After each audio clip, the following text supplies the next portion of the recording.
And good afternoon, and welcome to today's episode of Nutmeg Sports here on the HAN Network. I'm Frank Granito, and I'm joined in studio today by Donald Eng. Don, we've got a very exciting show today. The Olympics are underway down in Rio. We've got all-star baseball going on we'll update you with, but let's start with the big news. The FCIAC fall broadcast schedule is out for the HAN Network, and we are very happy to say that week one for the HAN kickoff, we are going to Tiger Hollow Stadium for Trumbull at Ridgefield in football. Yeah, September 9th, Friday night, under the lights, 7 p.m. And Tiger Hollow, just a great venue in Connecticut sports. One of my favorite places to go to watch a game. Whether we're talking about, first of all, Ridgefield, they always get good community support, and the team is always competitive. Plus, it's one of the cooler things in sports. Even at that level, when they come out of the locker room and run out from underneath the bleachers, it's just a really fun atmosphere. It is. It's a really cool atmosphere. We were there last year for opening weekend. We had a blast with it. You get the band out. The town all comes out in support.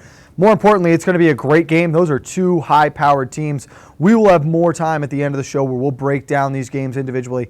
Let's move through the schedule right now as we move into the first week of full action. As the week one schedule will go like this. Dom, why don't you kick it off for us? Okay, well, we start off on September 12th, Monday, 4 o'clock, our first boys soccer game of the season. Bridgeport Central travels to West Hill. Then on Wednesday, the 14th, we bring you our first girls game of the fall as Ludlow travels to Staples in volleyball at 4 p.m. Those are our two games during the week. As we get to the weekend, Friday night, we'll go to Dunning Stadium and we get to see the new turf unveiled as New Canaan will host Ridgefield in football. And we are lucky to be right back at it again on Saturday, when Trinity will head over and play Greenwich at 4 p.m.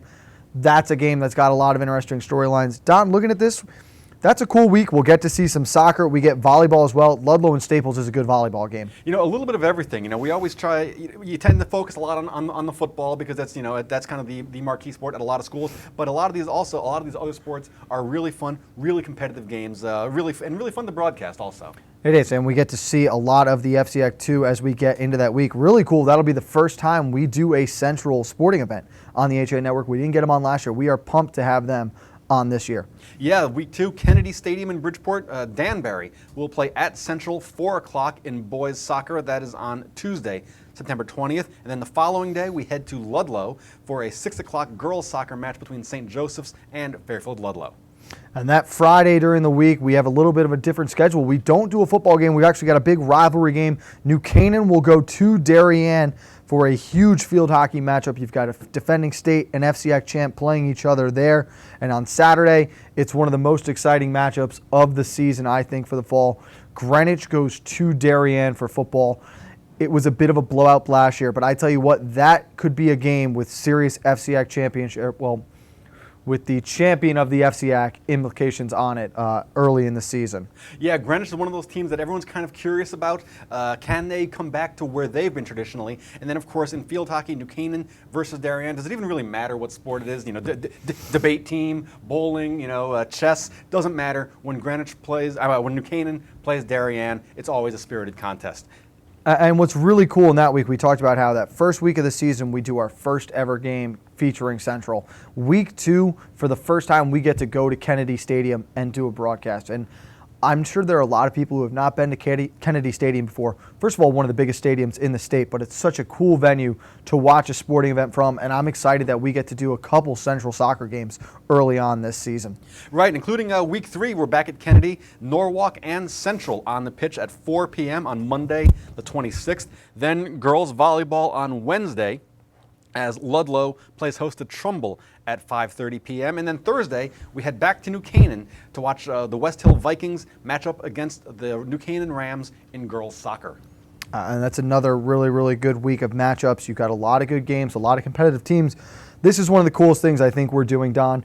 That last week in September, at the end of our month, for Friday, September 30th, we are going to pick 3 football games that night, get the viewers involved, and we want them to vote and choose what game we are going to cover as our game of the week that time. So those games will be released in a couple of weeks or so now, but we're going to find 3 great matchups with teams that probably have not been included in the schedule as much and get everyone involved. But Don, we've got a couple seconds here now before we go to our first break. Looking back at this first month, there are a lot of good matchups. If you had one in particular, let's say non-football, that stands out to you, Which one is that? I think I have to go with Central Soccer. For all the reasons we previously mentioned, it's at Kennedy Stadium, one of the great venues in the state. It's a school that we haven't really gotten a chance to cover. This is going to be our first chance there, their first chance to see the HAN Cruiser parked in their parking lot. So and then you can get an Italian ice on your way out. So for all of those reasons, I would be looking forward most to that first soccer game at Central. It'll be really cool. We've got a lot of great games. I think that seeing West Hills girls soccer for the first time will be really exciting. We've got them against New Canaan, which should be a good matchup. I think the Staples versus Ludlow volleyball game that first week could be a very high intense, and it's a playoff matchup from last year. Could have a lot of interesting things. We want to point out too, we do have cross country. The championships are on the schedule for the end of October. We will do one of those again this year. And there are rumors that we could be making our way down to a swim meet at some point in time in the fall. Yeah, it's anything's possible. It's a really exciting time of year when it's because when you're making out the schedule, there's just so many things you want to get to, and it becomes almost like would you rather have this or that? It's you can't be everywhere, but you can be sure that just about everywhere. If there's a great matchup, we're going to make every effort to be there. And speaking of being everywhere, we can say that on that first weekend after we do Trumbull at Richfield on Friday night, it will be somewhere in Stanford Saturday. As Saturday, September 10th, we are still in the making of choosing between New Canaan at Trinity, depending if they are able to open their new stadium that opening weekend, or we will see Stanford against McMahon, and that would be at Boyle Stadium. So two good football games going on in Stanford, potentially three if Greenwich at West Hill is actually could be on the schedule as well.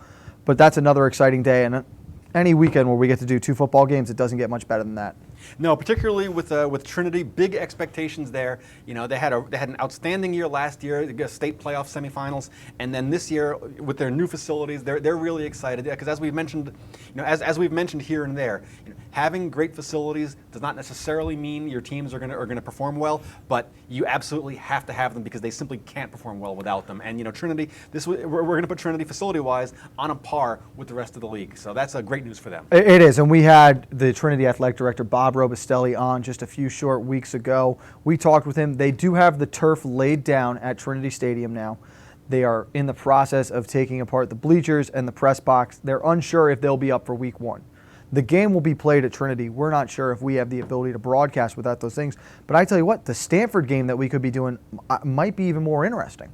That's a really good matchup as well. Yeah, it really is. A couple of teams also, like Stanford, they thought they were headed for a really good season last year. It never quite happened, but with their returning core, they could be one of the surprise teams in the FCIAC this year. So, it'd be interesting to see them early in the season and also to see how they progress throughout the season because with the team that they're expecting to have, the team you see in September might not necessarily be the team you see in November. No, and that's a good point because you look back to what we did week one with Ridgefield last year. They take a tough loss against New Canaan, and that's the last time you hear about them for a little while.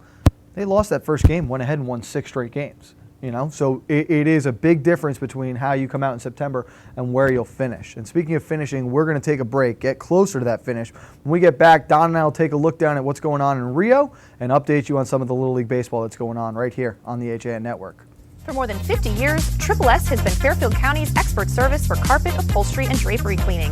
We provide the best in repairs and in-depth restoration, understanding fabrics and how to properly clean and restore them. Our staff will come to your home to clean your wall-to-wall carpet to perfection. We can also pick up your fine carpets and bring them to our facilities. With locations in Norwalk, Stamford, and Stratford, Triple S will get the job done fast, big or small. At Triple S, you can count on our people as well as our cleaning. Find us at triplesclean.com or 203-847-8000.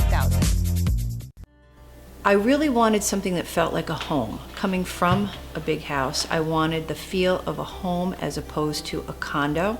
My property taxes on my single-family home were close to $20,000 a year.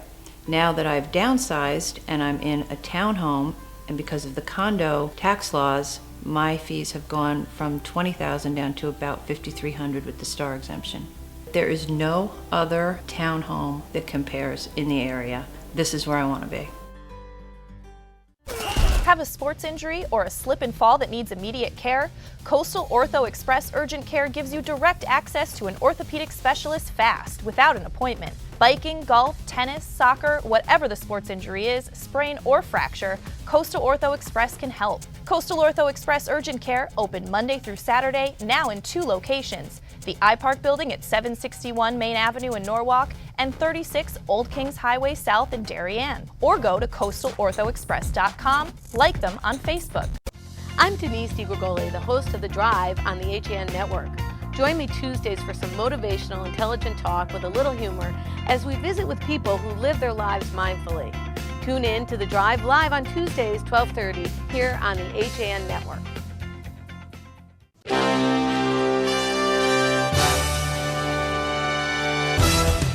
Give your day a jumpstart with the latest news, sports, weather, and more on Coffee Break, live on the HAN Network, weekdays at 11 a.m. Connecticut news doesn't get any more local than on Coffee Break. And welcome back to Nutmeg Sports here on the HAN Network. Frank Granito and Donald Eng in studio today. We shift gears now and head outside the country as we go down to Rio for an update. Don, what's going on down there? Well, you know, the rowing events that New Canaan athletes Andrew Campbell and Charlie Cole were scheduled to participate in, they were scheduled for yesterday, but they actually happened today, as all the rowing events scheduled for Sunday were postponed due to strong winds. And the good news for the region is that they have advanced, I believe, into their semifinals in their heats. So that is definitely good news for the locals. And even better news for the town of New Canaan is that Andrew Campbell had a very successful first race today. I believe he finished in second place in his semifinal matchup, so good to see them having some success. But Tom, while we're on the topic, what are your thoughts of the Rio game so far? We've got the issues of the polluted water, issues with the beaches. Now we got some high winds coming into play. What have you thought of the games through the first 4 days? Well, hopefully the high winds will blow all the Zika-carrying mosquitoes out to sea. That was kind of my first thought. But I mean, my first thought is always, as always with the Olympics, is that that the things with the rowing events, with the sailing events, with the indoor men's volleyball events like that are what I really like to see. When it comes to like basketball or the tennis or any of the events where the big name professionals are playing, I can take that or leave it. I can watch NBA players play basketball virtually any time, but you don't really get a chance to see like two-man sculls or things like that on TV very often. And it's really fun for these athletes that participate in these Olympic sports that don't get a lot of attention for 3 years and 50 weeks at a time, for them to really take over for a couple of weeks. That's fun. Oh, and you're exactly right. It's so much fun, and I completely agree that it's those sports that you don't see that often. I was down with some of my college friends on Saturday, and we ended up at a restaurant watching the games for 6 hours, and we watched water polo, team handball. Handball is a new favorite here at the HAN Network, we'll tell you. But you're right. You get these cool different events that you don't see that much. And the fact that we've got local kids who are participating and at this type of level. You have Thomas Dunstan, who's a member of the water polo team. He's only 17 years old. He was out there competing on Saturday when they played against Slovakia, got a lot of time. So it's really cool, and we're all very excited to see these types of players and these young athletes having success at this level of competition. As we shift gears a little bit, we'll move a little closer to Connecticut, and that's down to Florida, where after being rained out on day one at the Little League World Series, the Cal Ripken World Series, the Norwalk 10-year-old All-Stars are finally underway. The Norwalk team is currently playing in their third game of the World Series. First pitch against Arkansas was at 1 p.m. today. Norwalk split their first 2 games and find themselves sitting at 1-1 as pool play continues. After losing their opening game to Poughkeepsie 14-3, the Norwalk boys bounced back with a 12-0 win over Mineral Area, Missouri. Over the course of 4 innings in their first loss, though, Norwalk made 5 errors and its pitchers walked 3 batters. As a comparison, over the course of the New England Regional Tournament, they had made a total of 6 errors and walked a total of 6 batters. So we will keep you updated on them throughout the week here on Nutmeg Sports. But Don, this is a Norwalk team we've covered for a little while now. We followed them through states and regionals. They're having a great season, get rained out, and they run into a team from New York down in Florida, and they take a big beating.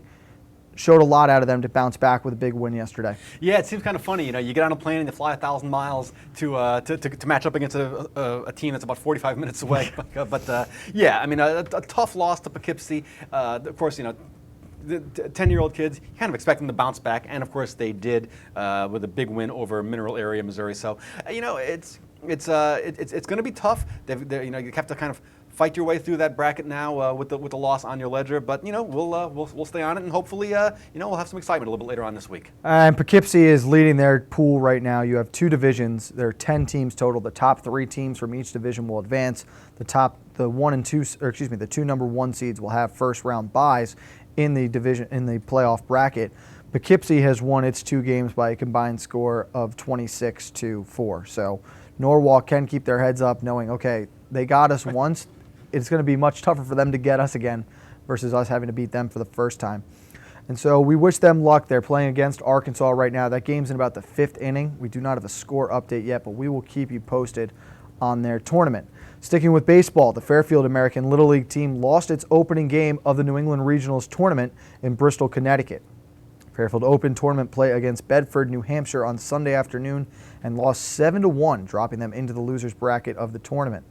Fairfield had averaged almost 10 runs a game during the postseason this summer coming into the regional tournament, but found their bats silenced at the hands of Bedford pitcher Ryan Juliano, who also added a 3-run homer in the first inning. Fairfield now waits to play the loser of the Maine versus Rhode Island game this afternoon. That game is scheduled for tomorrow night at 7 p.m.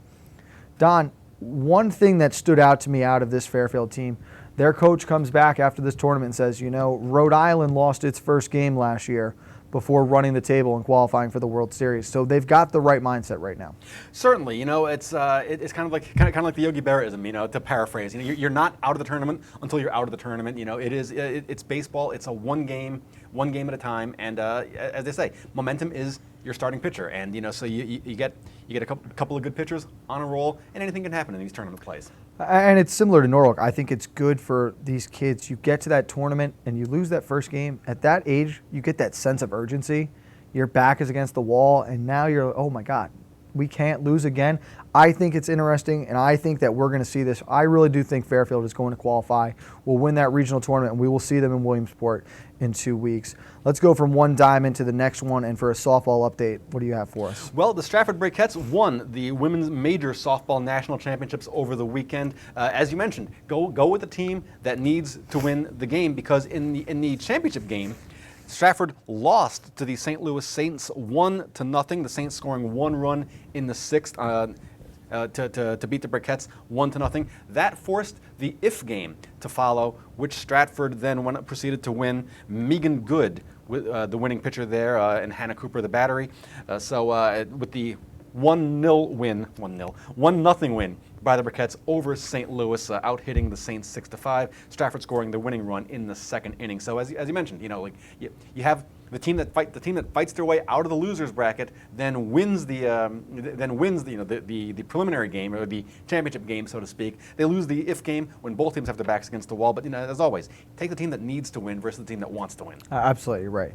And while we're sticking, in the minor leagues right now, we had, as we mentioned several times on the show last week and on Coffee Break, Roger Clemens as a guest manager for the Bridgeport Bluefish on Friday night, and you pointed out maybe it is his 1,000% winning career number now that can bump him into the Hall of Fame. Exactly. Yeah, he's probably one of the final pitchers we'll ever see win 300 games as a pitcher, and then to have an undefeated career as a professional manager. I mean, how do you keep a guy like that out of the Hall of Fame? It was an unbelievable night down at Harvey Yard. It's a great event that they do each year, and they always get big stars out. And they really do. They had Pete Rose last year and Roger Clemens, and I kind of, they get big names, and they also get names that maybe are not entirely free from controversy. That's probably by design. I suspect it is. But it's a really great thing that they do, and really it's a great job by these athletes, because Roger Clemens, he made plenty of money throughout his career. If he's here, he's not here for the money. He's here to help grow the sport of baseball. So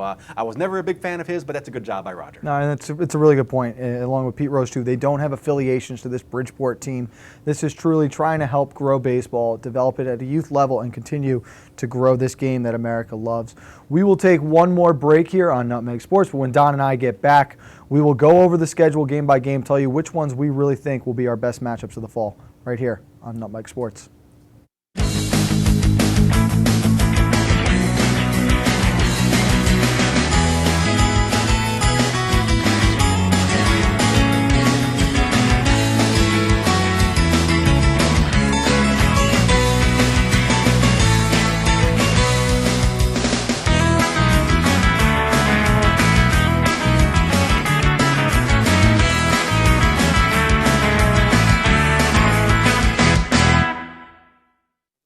Warm weather, light breezes, boats are in the water. There's no better place to celebrate summer than the Dock Shop. Whether in Darien at 51 Tokenique Road or Westport at 609 Riverside Avenue, the Dock Shop is where you'll find everything you need to kick off summer. From the latest summer apparel to the newest fishing tackle, the Dock Shop will help you get the most out of your next beach day or harbor cruise. At the Dock Shop, you'll find a wonderful selection of items made in the USA and right here in New England, all with a distinct nautical flair. Boater, beach bum, fisherman, or simply love the coastal lifestyle, this is a unique place to shop. DockShop.com. Walter Stewart's Market in New Canaan is your time-saving local shopping destination for the best of spring. Find many of your favorite products, from great specials on everyday items to the freshest organic produce, artisanal cheeses, and grass-fed steaks. Drop off your knives to be sharpened, grab a beautiful bouquet of spring flowers, and stop in next door for a wine tasting. Plus, their personable staff is always ready to lend a helping hand. So stop in to Walter Stewart's Market, 229 Elm Street today, or shop online at stewartsmarket.com. I really wanted something that felt like a home. Coming from a big house, I wanted the feel of a home as opposed to a condo. New Canaan is 6 minutes down the road. New Canaan's a beautiful little town to walk around. I work in Westport. My commute is 20 minutes. It's close to Westchester, where my family is, so the location is ideal. There is no other townhome that compares in the area. This is where I want to be. I'm John Kovach. I'm a newspaper editor, I'm a high school football coach, I'm a television presenter, and I want you to love fishing as much as I do. Tune in to Yankee Fisherman, Thursdays at 1 on the HAN network. It's like going to the tackle shop without leaving your office. I'm John. Welcome back to Nutmeg Sports here on the HAN network. Frank Granito, Donald Ang, as we have unveiled our 2016 fall broadcast schedule. Don, a lot of interesting matchups. I'll let you start.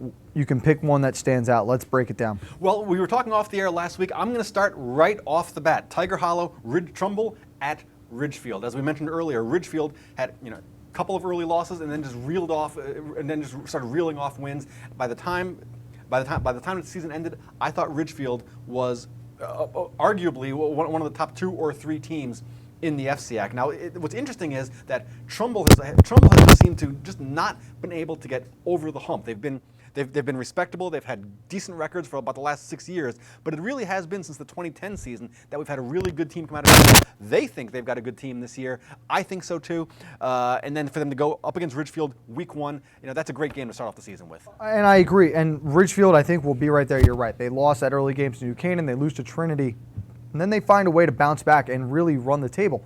And they put themselves in the mix. They just missed out on the state playoffs. And that 9-game season, I thought, really caught them out. If they'd had one more game, one more good win, they probably could have. They might have been able to just sneak into that final playoff spot in Class LL. And then you look at Trumbull. Trumbull, we had them as the game of the week when they traveled to New Canaan. It's 6-0 New Canaan, 5-1 Trumbull, and they were a little exposed. But I thought that was because of their youth.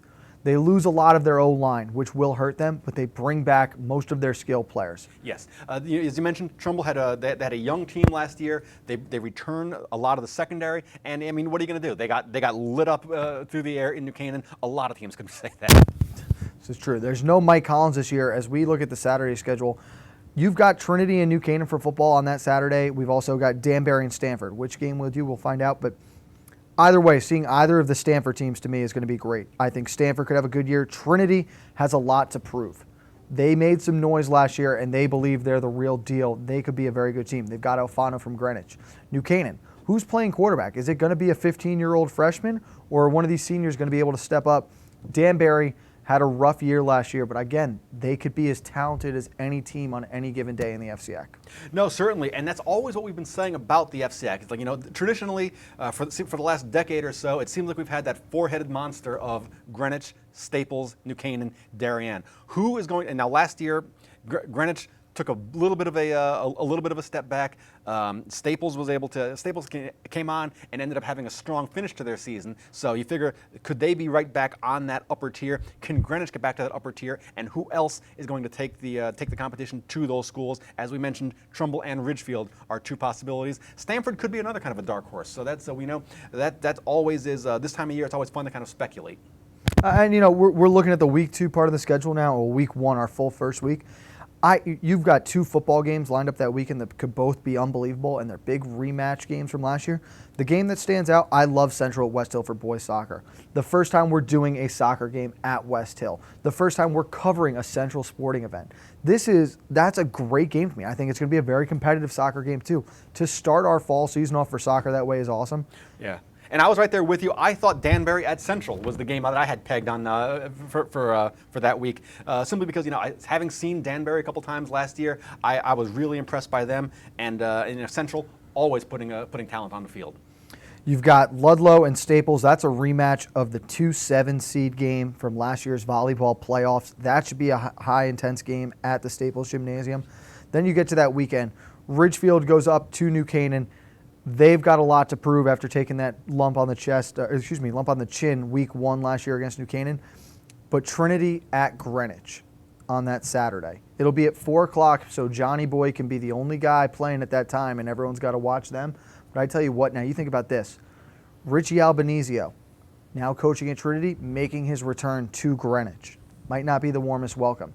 You've got Alfano transferring from Greenwich, ends up at Trinity. He's going back there now to play against his old teammates. They played against each other several times during the spring or during the summer in 7-on-7s. It is going to be high intense. It's almost a rivalry game right now, Don. It really it has the feel of it, kind of like that, almost like the sibling rivalry, the family rivalry with the intensity on both sidelines. I'm looking forward to that game because, as we mentioned, Trinity is coming off one of their best years in recent memory, state playoff semifinalists. Greenwich trying to get back to that upper tier of the FCIAC, and it's really a must-win for both teams. Really, there's just no other way around it, especially. And that's such a great point that you make, Don. We talked about it, and we hadn't mentioned it yet. When you look back at last year, in the opening weekends, Ridgefield loses to New Canaan. Greenwich just barely beats out Trinity. Then Trinity comes back and they have the crazy game with Norwalk. Ridgefield loses to Trinity. The FCIAC is so stacked at the top, and without an FCIAC championship now, one game that goes the wrong way and you are done in this conference, which is nuts to believe because of how good this conference is and how it should be so level. You could have 4 or 5 teams at the end of the year with 7 or 8 wins, and that means one wrong loss, and you are done before week 4 of the season.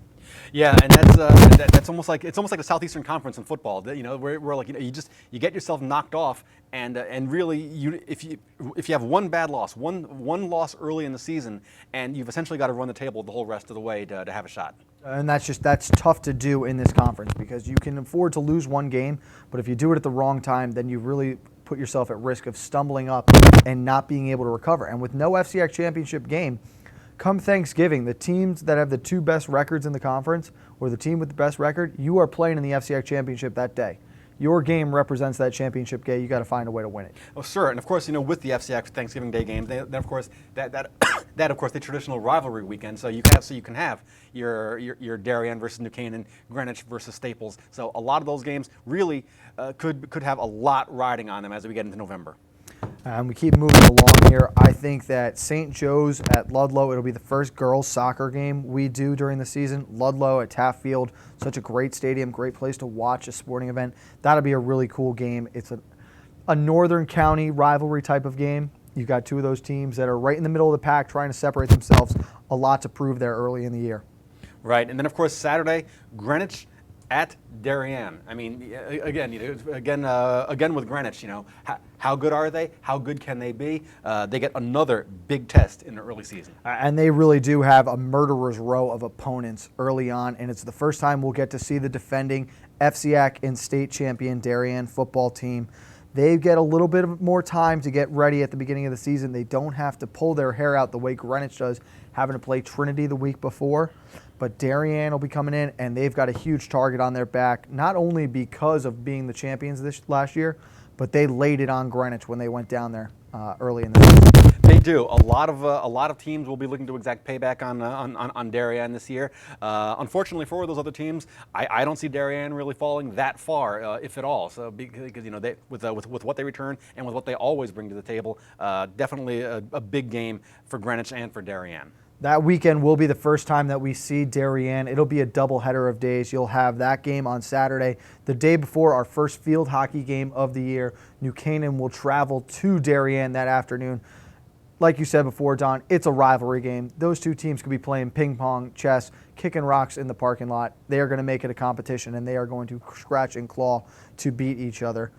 Looking at the rest of it, Norwalk at Central will be a lot of fun. Getting to go up to Kennedy Stadium, do a game.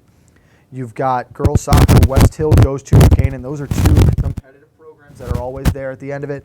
But I think that what'll be really cool is the fan vote, what game they choose to be the game of the week at the end of the month. That'll be a lot of fun. We'll have a big tailgate event for that too, so hopefully we can draw a large crowd. But yeah, I always like, whether it's Athletes of the Week or in this case the fan vote, I always like things we can do that really get people involved, because it's high school sports. We bring it to the fans, for their enjoyment, and it really is a lot of fun when we kind of find out what they want, rather than us telling you what you're going to watch.